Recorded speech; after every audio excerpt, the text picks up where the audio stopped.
Abbey Road Studios is arguably the most famous recording studio in the world.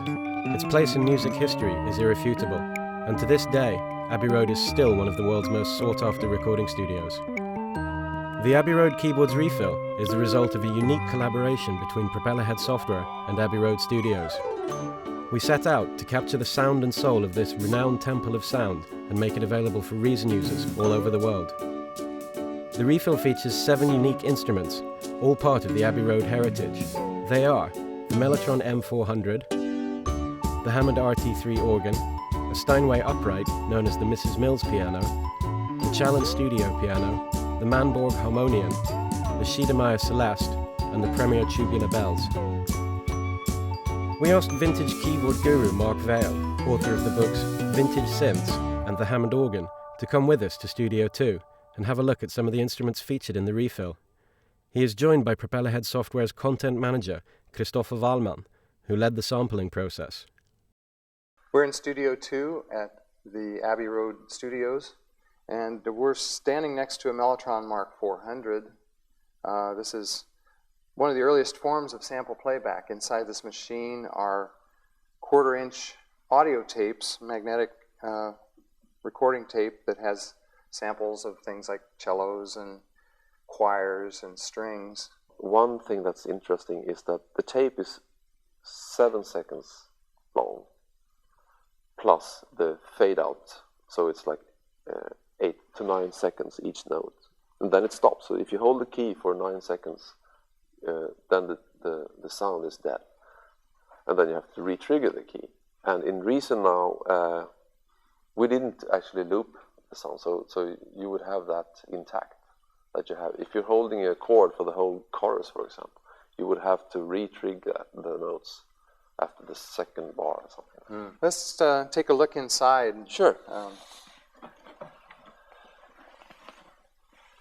So you can see some of the crazy contraption that they devised in the mid-60s for this very early sample player. This is the sound selector, actually, which tape you're playing. ABC, 3 sounds. In this case, strings, flute, and cello, solo cello. This is a tone control, which is basically sounds like a filter to me.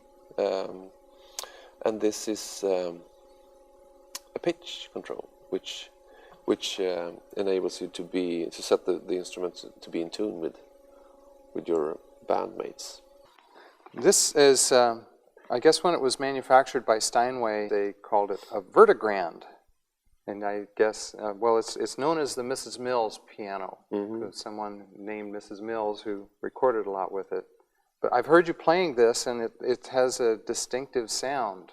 What makes this piano sound different from other pianos? It's the hammers they have been lacquered, so it's sort of a tack sound. It's a special. The tune is a special way.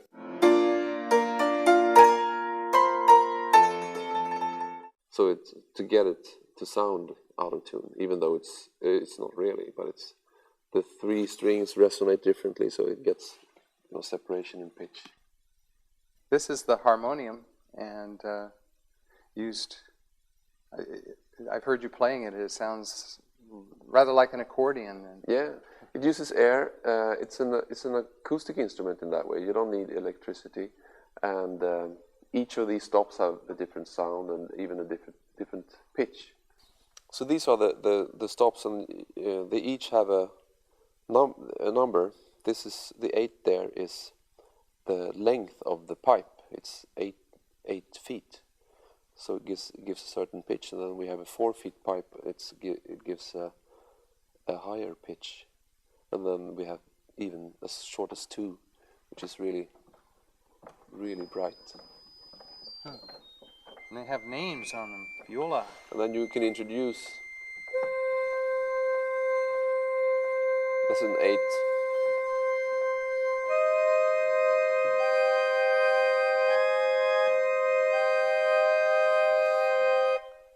These are to hit your knees with, bang your knees. Yeah, you have 2 controls for the knees.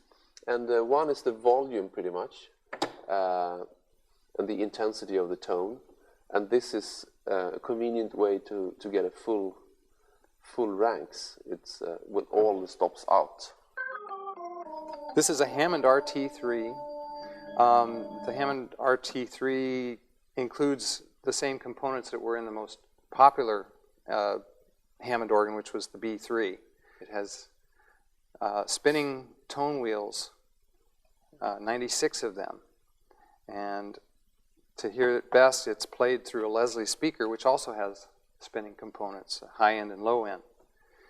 There are two manuals on this type of Hammond organ, and these up here are called drawbars. There are two sets of 9 drawbars for the upper and the lower manuals, and then there are 2 drawbars here that would be for the bass pedals if they were on there. But there are 9 drawbars that control the frequencies that you hear in the sound. As a guy is playing this, they'll work the drawbars to change the sound. One thing that's unusual about this Hammond is it has these switches here, and 3 of these 4 switches control the Leslie speaker. They switch it between slow speed and high speed. Slow speed is what they called a chorale, and high speed is what they call the tremolo. And going between the chorale and the tremolo speed is used to change the emotion of the organ part. It's really very effective. You don't need to carry the Hammond and the Leslie around. You can just carry Reason in your laptop. Using Propellerhead Software's hypersampling method, we have sampled the instruments at multiple velocity levels using a multitude of carefully selected microphones. But there's more. The hypersampling process goes beyond just capturing the instruments. With all the microphone signals still available in Reason's mixer, you're free to select from a number of microphones and mic placements, just like in the real studio. Think of it as getting a virtual producer's chair at the control room in Studio 2, without having to go there. The result is a collection of truly unique keyboard instruments for your Reason rack. Whether you're striving to recreate a vintage keyboard feel in your tracks, or if you're looking for something truly new and different, Abbey Road keyboards will add sparkle to your music. You probably have these instruments in your record collection already. Now you can make them part of your instrument collection too. Abbey Road keyboards from Propellerhead Software and Abbey Road Studios.